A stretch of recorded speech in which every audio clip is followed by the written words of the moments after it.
Cette grande édition du journal sur Kinactu Télévision aux toiles des fonds. Ouverture du procès en flagrance des 41 présumés membres de la Force du Progrès accusés des destructions au Palais du Peuple. L'audience a débuté depuis mardi dernier devant le tribunal des grandes instances de Kalamou afin d'établir leurs responsabilités. Un vibrant hommage a été rendu ce jeudi 15 août par le président français Emmanuel Macron aux combattants de la nationale française et africaine héros du débarquement de Provence, cérémonie célébrée à la nécropole du Boulouris dans le Var.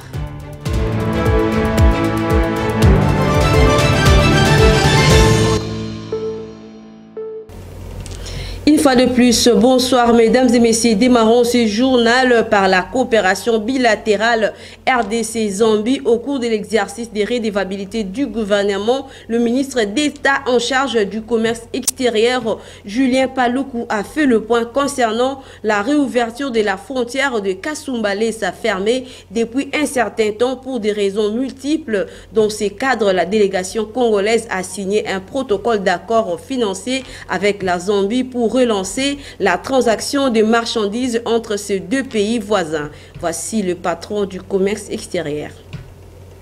Un ou deux conteneurs quittent la Chine. Ces conteneurs arrivent au Kenya, ils arrivent en Ouganda, ils arrivent au Rwanda, ils arrivent en Tanzanie, ils arrivent à Lusaka, ils arrivent à Luanda. Ces conteneurs ont pour destination finale la République démocratique du Congo. Mais qu'est-ce qui arrive entre les pays-là et certains complices congolais? Ils ouvrent les conteneurs sur les territoires étrangers alors qu'ils étaient destinés à la RDC. Quand ils l'ouvrent, il faut en sorte que maintenant ces marchandises atteignent la RDC bénéficiant du régime des transactions transfrontalières. Ça fait que le pays de transit qui a ouvert les conteneurs, lui a gagné en recette parce qu'il a facturé ses conteneurs, soit 10 000, 20 000, 30 000 $. Si c'est 1000 conteneurs de la RDC, il a 50 millions comme ça. Et les marchandises, lorsque maintenant ils vont quitter ces pays voisins, ils viennent soit par vélo, ils viennent soit par trottinette, ils viennent soit par petits véhicules bénéficiant du régime du commerce transfrontalier. Et vous allez voir à Kasumbalesa, à Goma, à Kasindi, des passages comme ça des vélos. Il y a des vélos qui peuvent transporter presque 1 tonne. Si c'est 10 vélos comme ça qui passent à l'eau de la frontière, ça va faire 1 ou 2 conteneurs qui passent inaperçus comme ça. D'autres ont utilisé par exemple les personnes vivant avec handicap. Vous les trouvez sous leur vélo avec des petites marchandises.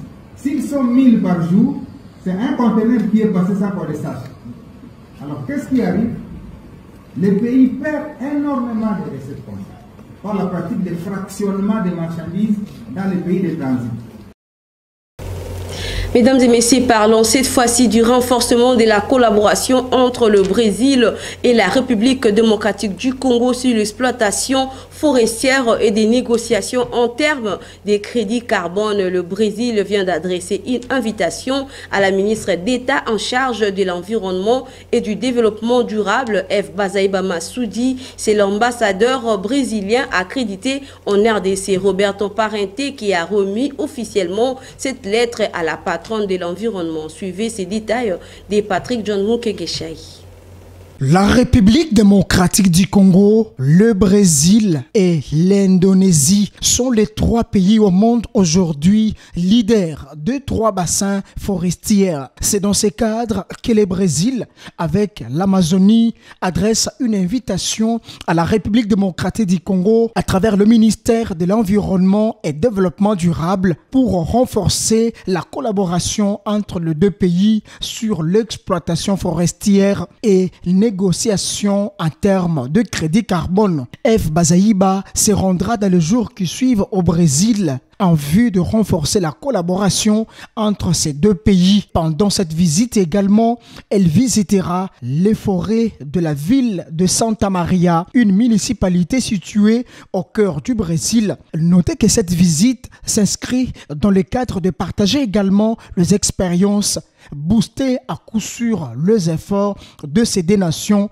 dans la protection des écosystèmes forestiers au service de l'humanité. Rappelons que c'est l'ambassadeur de Brésil en République démocratique du Congo qui a remis officiellement cette invitation entre les mains de la ministre d'État, ministre de l'Environnement et Développement durable, Eve Bazaïba. Et sachez que le ministre d'État en charge des affaires foncières, Akacia Bandoubola, a échangé le mardi 13 août dernier avec les conservateurs et les chefs des titres immobiliers des différentes provinces, entre autres Nord et Sud Kivu, Baouélé, Ituri, Chopo et tant d'autres, dans le but de discuter sur le problème majeur afin d'assainir le secteur foncier en République démocratique du Congo. Voici ces reportages. Les conservateurs des titres immobiliers et les chefs des divisions du cadastre de provinces du Nord Kivu, Sud Kivu, Ituri, Otuele, Bazuele et la Chopo ont été reçus par la ministre d'État, ministre des Affaires foncières, Akacia Bandoubola Mbongo, ce mardi 13 août 2024 au Salon Rouge de l'immeuble du gouvernement dans la commune de la Gombe. Pour le secrétaire général aux affaires foncières, Gérard Mugangou, qui a remercié la ministre d'État pour l'initiative louable, celle d'échanger et d'écouter ses administrés, en appliquant la vision du président de la République, Félix Antoine Tshisekedi Chilombo, sur l'assainissement dans les secteurs fonciers en République démocratique du Congo et la politique du gouvernement qui dirige la première ministre Judith Souminois. Devant ce cadre, la ministre d'État, ministre des Affaires foncières, Akacia Bandoubola Mbongo, a sollicité aux uns et aux autres de garder une minute de silence en mémoire d'un des leurs qui est décédé, le conservateur des titres immobiliers de Kalemi. La patronne des affaires foncières, dans son exposé, a déclaré qu'elle a 5 objectifs, à savoir l'assainissement du secteur foncier, la maximisation de recettes, la réduction de conflits fonciers, l'amélioration de la gouvernance foncière et redorer l'image de l'administration foncière dans la communauté. Pour atteindre ces objectifs, Akacia Bandoubola Mbongo, ministre d'État, ministre des Affaires foncières, a rappelé l'éthique professionnelle et la lutte contre les antivaleurs dans les secteurs fonciers. Elle a insisté sur la compétence, le respect de la loi foncière. Le conservateur des titres immobiliers et les chefs des divisions du cadastre qui ne vont pas respecter la loi seront sévèrement sanctionnés. Elle a martelé sur l'article 181 de la loi foncière qui donne au ministre des Affaires foncières le pouvoir d'appliquer la politique de l'État en matière d'affectation et de distribution des terres. En ce qui concerne l'article 183 de la loi foncière, le gouverneur de province peuvent déléguer leur pouvoir aux conservateurs des titres immobiliers pour les terres rurales de moins de 10 hectares et les terres urbaines de moins de 5 hectares. La ministre d'État, ministre des Affaires foncières, Akacia Bandoubola Mbongo, a dénoncé le comportement de certains gouverneurs de province qui ne respectent pas la loi. J'ai 5 objectifs principaux. La première des choses, c'est l'assainissement du secteur. Et quand j'ai dit assainissement, le mot a tout son pesant d'or. Nous voulons vraiment assainir le secteur. Nous voulons vraiment mettre de l'ordre dans les secteurs en apportant une touche nouvelle, des innovations, mais aussi en allant dans le sens du respect strict de la loi.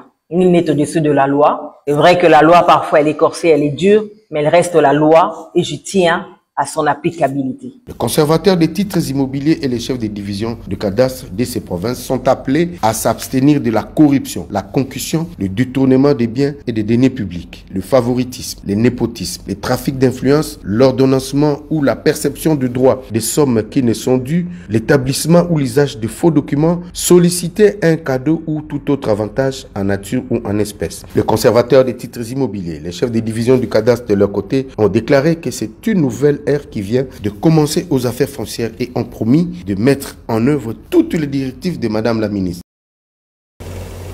À présent, parlons santé pour faire le point sur la situation de monkeypox en RDC. La nation congolaise fait face actuellement à l'épidémie des varioles du singe appelée Mpox, vu la nécessité et l'urgence qui s'impose. Le ministre de la Santé, Roger Kamba, sensibilise l'opinion tant nationale qu'internationale, car 17 pays africains sont touchés dans la RDC. Suivez. Notre pays fait face actuellement à l'épidémie de variole du singe, qu'on appelle aussi le monkeypox. Ce virus touche actuellement plusieurs pays. Depuis le début de cette année 2024, 17 pays africains, dont notre pays, la RDC, sont confrontés à une résurgence de ce virus. Ces symptômes sont bien connus. Il y a de la fièvre, des maux de tête, des douleurs musculaires, ainsi que des éruptions cutanées qu'on appelle des boutons. La transmission de ce virus se fait principalement par contact direct avec des fluides corporels d'une personne ou d'un animal infecté.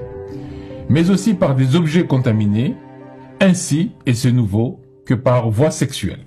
Actuellement, quasiment toutes nos provinces sont touchées par ce virus. Selon le dernier rapport épidémiologique, notre pays a enregistré 15 664 cas potentiels et 548 décès depuis le début de l'année. Les provinces les plus affectées sont l'Équateur, le Sud Kivu, le Sud Ubangi, le Sankuru, la Tchapa, la Mongala, la Chopo, mais comme je l'ai dit, on note des cas quasiment dans toutes les provinces. Après qu'il ait été déchu dimanche 11 août dernier par la Convention démocratique du parti, le secrétaire général de la formation politique UDPS, Augustin Kabouya, a créé une commission d'identification de membres des composantes constituées à la CDP pour la session 2023-2028. Cette commission des 11 membres aura différentes missions fixées. L'article 30 du statut avec indication de leurs adresses physiques, rédiger un rapport à remettre au secrétaire général faisant office de président AD intérim du parti dans un bref délai. Patrick John Moukengeshaï pour les détails. La crise au sein du parti présidentiel persiste encore quelques jours après avoir été déchu par la Convention démocratique du parti CDP en sigle. Le secrétaire général Augustin Kabouya a créé une commission de 11 membres qui a pour mission d'établir la liste de tous les membres du parti exerçant des fonctions publiques au niveau national en qualité de député, sénateur, ministre et mandataire public, dresser une liste de ses membres relativement aux catégories fixées par l'article 30 du statut avec indication de leurs adresses physiques, constituer une liste effective des membres de la Convention démocratique du parti afin de rédiger un rapport à remettre au secrétaire général faisant office du président ad intérim du parti, l'UDPS, dans un bref délai. Rappelons que le vendredi 12 août dernier, le parti présidentiel UDPS avait donc tenu une réunion dans laquelle ils ont noté la légitimité du pouvoir d'Augustin Kabouya tel qu'issu de l'organe suprême du parti qui est donc les congrès. Attendons voir comment sera la suite, comme disent les Anglais, wait and see. Et en sécurité, sachez que les forces armées congolaises ont présenté mardi dernier 31 personnes arrêtées dans la région de Béni en province du Nord Kivu, lesquels plusieurs combattants étrangers affiliés aux groupes armés ZADF et Maï Maï. Parmi les individus présentés figure Abdallah Rachid, un combattant de forces négatives originaire de la Tanzanie. Suivez. Dans la ville de Béni de la province du Nord Kivu, 31 personnes ont été arrêtées par les forces armées congolaises et ont été présentées le mardi dernier, parmi lesquelles figurent plusieurs combattants étrangers affiliés au groupe armé ADF et Maïndombe. En effet, un combattant des forces démocratiques alliées, ADF en sigle, d'origine tanzanienne, nommé Abdallah Rachid, figure parmi les individus présentés par l'armée congolaise. Selon le FARDC, ce nommé Rachid est impliqué dans nombreux autres massacres et kidnappings à l'ouest d'Oïcha, dans le périphérie de Mamové. Encore au témoignage, il avait déjà été appréhendé alors qu'il tentait de s'infiltrer dans la ville de Béni afin de coordonner des opérations, des poses d'explosifs et mener des actions ciblées. Cependant, un autre milicien tanzanien ADF du nom de Manuel Sanga a été arrêté à un checkpoint d'Oïcha sur la route Béni-Kassindi qui, selon les autorités, serait responsable de plusieurs exactions contre les civils à l'ouest de la route nationale numéro 4 en cherchant à s'infiltrer dans la ville de Béni afin de mener des attaques. Signalant qu'Assine Ramadan est un ancien voleur et un milicien armé recruté depuis l'Afrique du Sud, a aussi été arrêté à checkpoint de Béni Mavivi en possession d'une arme AK-47 et d'une quarantaine de munitions qui tentaient de s'infiltrer depuis la forêt environnante. Par ailleurs, l'armée a également présenté plusieurs autres complices congolais accusés de collaborer avec les ADF. Toujours en sécurité, au moins 4 personnes ont été tuées, d'autres blessées et de nombreux habitants se sont déplacés vers des villages voisins pour fuir les affrontements entre des groupes miliciens en conflit de leadership dans le village de Mourouzi, situé dans le groupement de Kigogo, dans la chefferie de Luindi, en territoire de Mwenga au sud Kivu. Voici ses commentaires. Au sud Kivu, dans le village de Mourouzi, qui se situe dans le groupement de Kigogo, à la chefferie de Luindi, en territoire de Mwenga, au moins 4 personnes et plusieurs autres blessés et de nombreux habitants se sont déplacés de leur ménage vers d'autres villages voisins, fuyant les affrontements entre des groupes armés qui se sont livrés à une bataille de leadership. En effet, ces combats ont commencé depuis le mardi dernier dans cette région de Mwenga. Selon certaines sources locales, un chef du nom de Kito Maja avait quitté son quartier général afin de s'installer sur le terrain et en a appelé au dialogue. Au cours de leur réunion, ils ont remarqué la présence d'un membre du groupe de Rumo et ils lui ont abattu d'une balle. Cependant, la nouvelle étant parvenue au groupe de Rumo, un échange de tirs s'est déclenché, signalant que 2 personnes sont mortes sur place, entre autres les chefs du village et un vieillard. Par ailleurs, il y en a plusieurs autres personnes qui ont été blessées. Notons que cette situation a sémé une panique totale dans ce village, lequel les habitants se sont déplacés à 1h30 des Mourouzi centre afin de se protéger de ces affrontements. En définitive, ces affrontements ont été confirmés par la société civile qui a aussi affirmé que les dégâts matériels sont énormes. Prenons cette nouvelle en brève. Le procès en flagrance des 41 jeunes identifiés comme membres de la Force du Progrès, une structure affiliée à la jeunesse de l'UDPS, a débuté le mardi 13 août dernier devant le tribunal de la grande instance de Kalamo. Ils sont poursuivis pour association de malfaiteurs et sont accusés d'avoir participé à la destruction de plusieurs biens au Palais du Peuple, siège du Parlement congolais.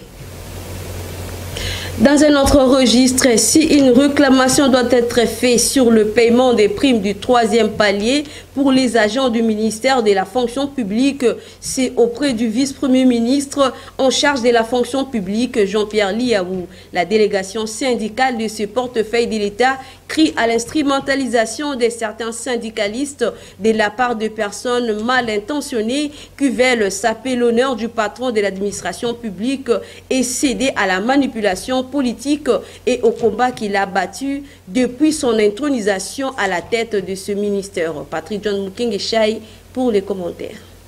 Il s'agissait donc, à titre de rappel, les revendications principales. Le paiement du 3e palier de la prime d'engagement et d'encadrement qui souffre dans les tiroirs du directeur de la paye depuis plusieurs années. Le réajustement de la prime spécifique telle qu'harmonisée entre les 3 ministères. Ministère de la fonction publique, finances et budget. La délégation syndicale précise que les revendications si haut évoquées, ainsi que l'accompagnement des agents à la primature, aux finances et au budget, ne sont nullement dirigées contre le vice-premier ministre, ministre de la fonction publique, comme malicieusement traité par le journaliste Peter Tchani de Perfect TV, téléguidé avec des interviewés bien ciblés par des personnes mieux identifiées, dont certains n'ont pas sommeil des prouesses du vice-premier ministre, ministre de la fonction publique au sein du gouvernement, avec des résultats qui attirent la curiosité et de l'opinion tant nationale qu'internationale. Dans la recherche des solutions, le vice-premier ministre, ministre de la fonction publique, s'était acquitté loyalement de sa part de responsabilité du pouvoir qui lui est conféré par les textes légaux. Au stade actuel, aucune responsabilité ne pèse sur sa personne. Pour la culture, en prélude de son concert live intitulé Parcours prévu pour le 24 août prochain, l'artiste musicien Gaz Mawete a organisé une conférence de presse le mercredi 14 août dernier dans la salle polyvalente atlantique Aquasplash, qui est l'un des plus grands partenaires où sera livré les 10 concerts. Retrouvez ces reportages signés par Lydia Kandolo. Dans le cadre des préparatifs pour la réussite de son méga concert prévu le 24 août prochain, l'artiste musicien congolais Gez Maoete a organisé une conférence de presse au cours de laquelle plus de 30 préoccupations soulevées par les professionnels de médias ont été brossées par cette icône de la musique congolaise. Un jeu de questions-réponses a eu lieu. À la question de savoir si pourquoi l'artiste est plus attaché aux artistes évoluant sous le sol français, l'artiste congolais a répondu. La plupart des artistes avec qui je traîne, les gradués et tout, c'est plus des gens avec qui j'ai un bon monde, avec qui je m'amuse bien, avec qui je me comprends, avec qui je converse en tant qu'être humain pour évoluer, pour avancer. Et pour le métier, c'est aussi important d'avoir des artistes qui ont une certaine trempe avec qui tu peux collaborer pour essayer d'élargir ton spectre auditif. Et ça, ce n'est pas un problème. Mais ce n'est pas le but premier pour lequel nous parlons ou pour lequel nous traînons ensemble. Sous l'animation du journaliste Dauphin Boulamatari, cette conférence a connu la participation des invités des marques, plusieurs professionnels de médias, artistes et musiciens et autres. Pour les directeurs généraux de Aquasplash en RDC, ces concerts sera marqué par plusieurs surprises et cadeaux et a appelé la population à vite acheter leurs billets pour ne rien rater. Et on va continuer avec cet événement le 24 août au parking Aquasplash. Et bien sûr, on va continuer avec plusieurs projets. Dans cet événement, il y aura beaucoup de surprises, moi je vous rassure. Donc, il y aura des cadeaux, il y aura des surprises. Je pense que vous êtes en retard avec les achats des billets parce qu'on a déjà rempli la majorité de l'espace. Donc, vous devez faire rapidement à chercher et acheter vos billets. Rappelons que ce méga concert sera également dédié à tous les diplômés de cette année qui ont réussi aux épreuves d'examen d'État. Question de célébrer les réussites et de booster ceux qui n'ont pas pu décrocher leur diplôme à faire mieux davantage, a dit l'artiste musicien Gez Maoete.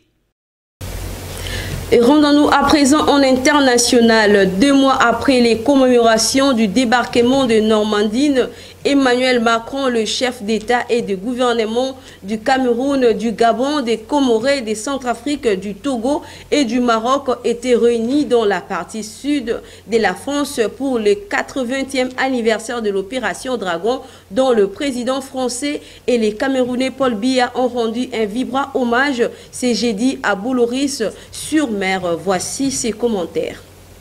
Les célébrations ont été coupées d'un déjeuner à bord du porte-hélicoptère, d'un mood et d'une évocation du débarquement prévu en début d'après-midi à Toulon en raison d'une météo capricieuse. En effet, 2 mois après les commémorations du débarquement de Normandie, les chefs d'État et de gouvernement, notamment du Cameroun, du Gabon, du Comores, des Centrafrique, du Togo et du Maroc étaient réunis dans le sud de la France pour célébrer les 80e anniversaire de l'opération Dragon. Il s'est de noter que parmi les pays qui sont récemment brouillés avec le Paris, seul le Burkina Faso était représenté par un chargé d'affaires. Par ailleurs, le Niger, le Mali et l'Algérie n'ont envoyé personne afin de le représenter. Cependant, les difficultés diplomatiques de la France en Afrique ont réduit la liste de représentants. Mais par contre, un hommage appuyé a été rendu aux soldats des ex-colonies françaises ayant combattu aux côtés des Français d'Afrique du Nord et de métropole.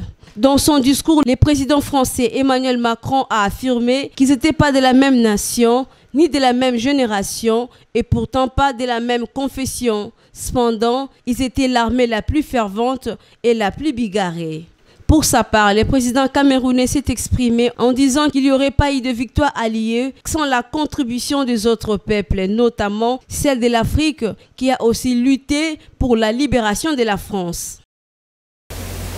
En sport, le projet de l'organisation de la Coupe d'Afrique en 2029, le comité de la normalisation s'active sur les terrains. Dans ces cadres, le stade Lumumba, dans la province de la Tchopo, première étape de l'inspection sous la conduite de Sabin Machine qui fait le point sur cette visite. Voici ce reportage. La rénovation du stade de Lumumba qui a débuté en 2020 demeure toujours d'actualité. Les Comores, comité de normalisation de la Fédération congolaise de football, l'association FECOFA, a dépêché une équipe à Kisangani pour se rendre compte de l'évolution des travaux. De l'aire de jeu au gradin, à passant par les tribunes et les vestiaires, la délégation du CONOR n'a laissé nulle place pour son inspection.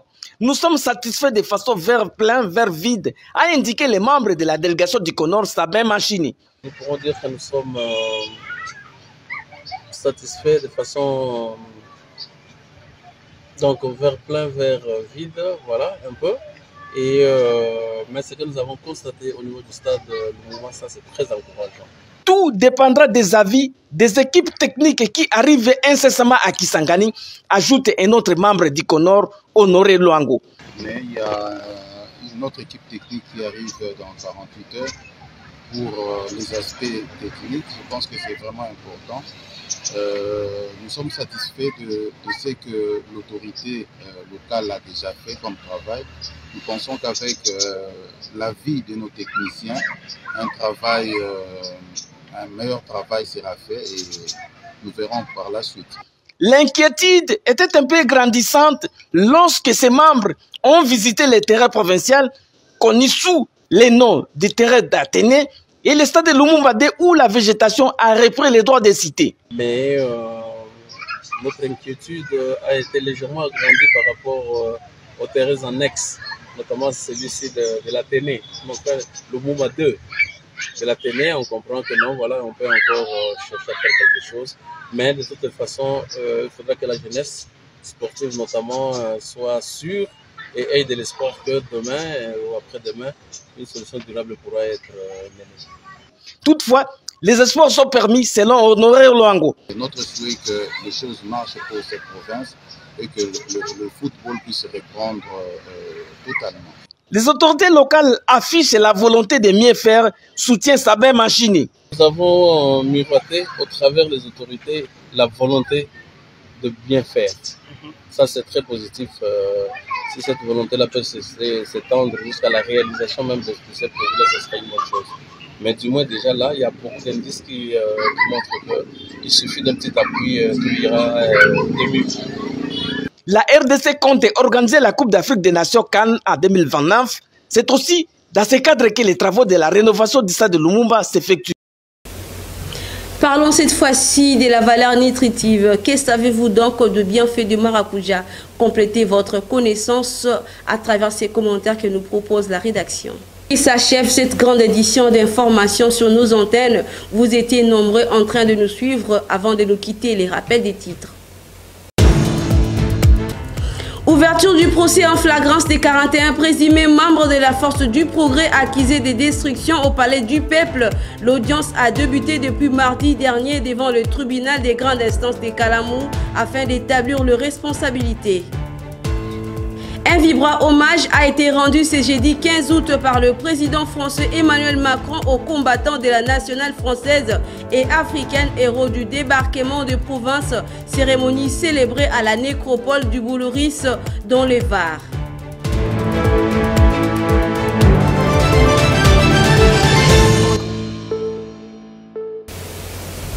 Merci infiniment de votre attention soutenue. D'ici là, portez-vous bien. Bonne suite des programmes sur nos antennes. Je vous retrouve très prochainement avec le même plaisir. Au revoir.